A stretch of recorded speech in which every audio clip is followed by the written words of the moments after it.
مجھے لگتا تھا کہ میرے بنا یہ پارٹیز ادھوری ہیں، میں نہیں تو ان پارٹیز کی گہما گہمی بھی نہیں۔ امان اللہ جیسے خود کلامی کی کیفیت میں تھا۔ کوئی بھی چیز کبھی نامکمل نہیں رہتی، ہر چیز کی تکمیل ہوتی ہے، بالآخر کلثوم بولی تھی۔ ہمیشہ کی طرح وہ اسے دکھی دیکھ کر خاموش نہیں رہ پائی تھی۔ زندگی میں بہت دیر سے سمجھ آیا کہ کوئی کسی کے لیے ضروری نہیں ہوتا۔ ہنوز لہجے میں دور پارک میں غیر مرئی نقطے پر نگاہیں جمائے ہوئے کہا، کوئی کسی کے لیے ضروری نہیں ہوتا، لیکن ہر انسان کی اپنی جگہ، اپنا مقام ہوتا ہے، کلثوم بولی تھی۔ ہر جگہ پر ہو جاتی ہے، خالی نہیں رہتی۔ میں بھی تو کسی کی خالی ہوئی جگہ پر آیا تھا، اور آج میری جگہ بھی کسی نے لے لی ہے۔ تمہیں اچھا نہیں لگا فرحان کو اپنی جگہ پر دیکھ کر؟ جینز پر رائل بلو فل بازو کی شرٹ پہنے کلثوم کو وہ نہایت افسردہ لگا۔ میں کہاں تھا؟ میں آج کہاں ہوں؟ کہیں پر بھی نہیں۔ کلثوم نے ایک نظر اسے دیکھا۔ اسے لگا تھا جیسے امان اللہ کے ارد گرد اس کی شرٹ کے رنگ کا اندھیرا ہو۔ اتنے دن سے آفس چھوڑا ہوا ہے، کسی کو تو اس پوسٹ پر کام کرنا ہے نا؟ وہ اسے کہنا چاہتی تھی لیکن کہہ نہیں پا رہی تھی۔ فرار ہر مسئلے کا حل نہیں ہوتا۔ ایک چہرہ ہٹا تو دوسرا آ گیا اس کی جگہ پر، فرق تو کچھ بھی نہ ہوا۔ وہ حقیقت کے سامنے کھڑا تھا، نہ اسے کھلے دل سے خوش آمدید کہہ رہا تھا، نہ منہ موڑ رہا تھا۔ امان اللہ جگہ کسی کی بھی خالی نہیں رہتی، یہی نظام قدرت ہے، لیکن انسان کی ڈیلنگ یاد رہتی ہے۔ اس انسان کی کمی ستاتی ہے جس نے دل سے ساتھ نبھایا ہو۔ حقیقت کو جھٹلانا انسان کے بس کی بات نہیں ہے، اور کلثوم بھی اس وقت حقیقت بیان کر رہی تھی، نا امیدی میں امید کا سرا پکڑا رہی تھی۔ وقت پر سمجھتا تو زندگی کی اتنی بری ٹھوکر نہ کھاتا، ماضی کے پچھتاوے زبان پر آئے تھے۔ وقت تو ابھی بھی نہیں گزرا، ٹھوکر کھا کر ہی تو سنبھلنے میں مزہ ہے۔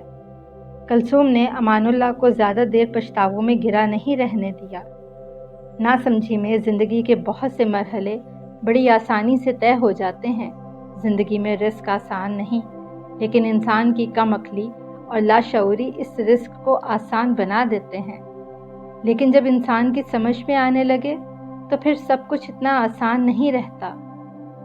ناسمجھی میں انسان ٹھوکر کھاتا ہے، سمجھا ہوا انسان ٹھوکر کھا کر سنبھل جاتا ہے، اگلے کا وار چال سمجھ کر کرتا ہے۔ اس کی لاجک پر امان اللہ خاموش رہ گیا تھا۔ وہ غلط نہیں کہہ رہی تھی، بس ماضی کی غلطیوں نے امان اللہ کو پریشان کیا ہوا تھا۔ فرزانہ کی وجہ سے پریشان ہو؟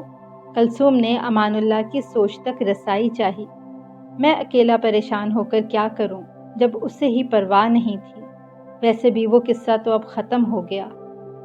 گھر رشتے آسانی سے نہیں بنتے، فرزانہ نے جلدی کی۔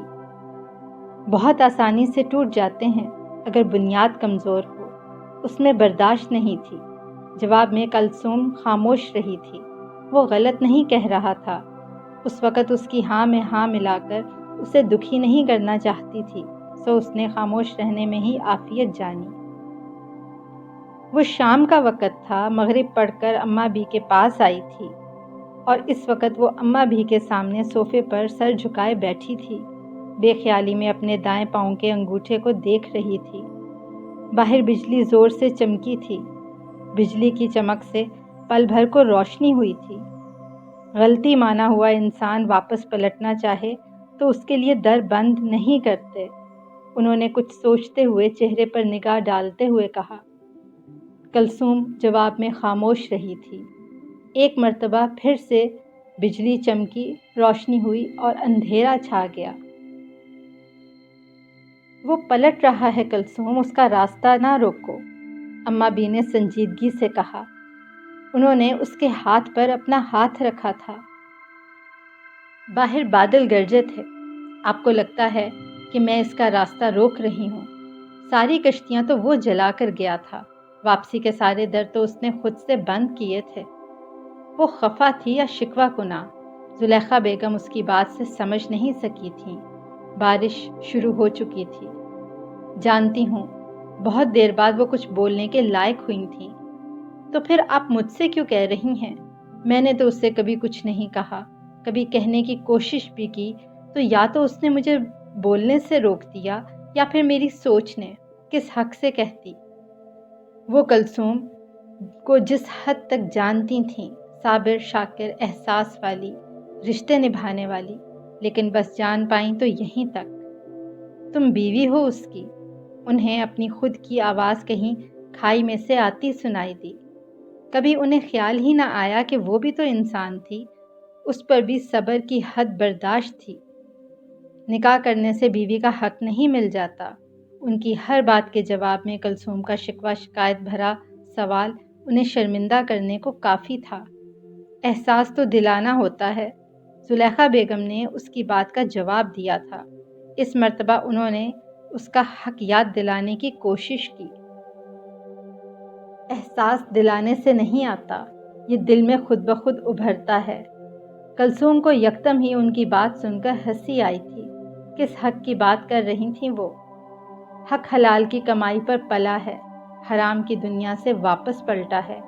تمہارے لیے ساری زندگی سکھ کی چادر کی ضمانت میں دیتی ہوں۔ ان کی اس بات کے جواب میں اس کا سوال کرنا رک گیا تھا۔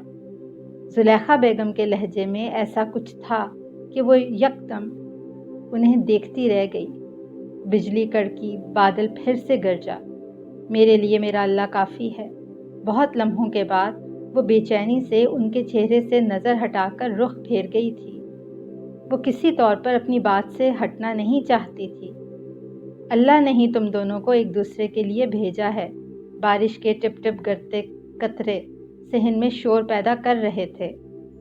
صرف عورت کو ہی زندگی گزارنے کو مرد کے سہارے کی ضرورت نہیں ہوتی، مرد کو بھی ضرورت ہوتی ہے نیک عورت کے ساتھ کی، جو دنیا میں بھٹکنے سے بچا سکے، اس کے سکون کا باعث ہو۔ سکون کے قرب کی تلاش مرد کو بھی بھری دنیا میں خوار کر دیتی ہے۔ صرف اکیلی عورت ہی دنیا میں عزت کی تلاش میں مرد کے سہارے کو نہیں ترستی۔ اب جینا سیکھ لیا ہے میں نے اکیلے۔ اس کی آواز میں آنسوں کی رمش تھی۔ ابھی تو ساری زندگی پڑی ہے کلثوم، اب کیا فائدہ، سارا وقت تو گزر گیا۔ آنسوں نے گلے میں پھندا ڈال دیا تھا۔ کلثوم کو دم گھٹتا سا محسوس ہوا۔ میں نے تمہیں آج تک کبھی اس کے خلاف بولتے نہیں دیکھا۔ میں نے جب بھی اسے برا بھلا بولا، تم نے ہمیشہ اس کی طرفداری کی ہے۔ آج یہ شکوہ کیسا؟ وہ اس مرتبہ کہے بنا نہیں رہ پائیں۔ گرم ابلتے آنسو اس کی تھوڑی سے پھسلتے گردن تک لڑکے تھے۔ آپ آج تک میری اماں بھی رہیں اور آج میری ساس بننے کی کوشش کر رہی ہیں۔ آج تو وہ ان کے سامنے شکایتوں کی پٹاری کھولے بیٹھی تھی۔ وہ صبر کی مورت انہیں اپنے بیٹے کے حوالے سے کس قدر پیاری تھی، جس کا اندازہ وہ خود سے بھی نہیں لگا سکتی تھیں۔ خوش قسمتی ہے میرے بیٹے کی، جو تم جیسی نیک عورت کا ساتھ ملا۔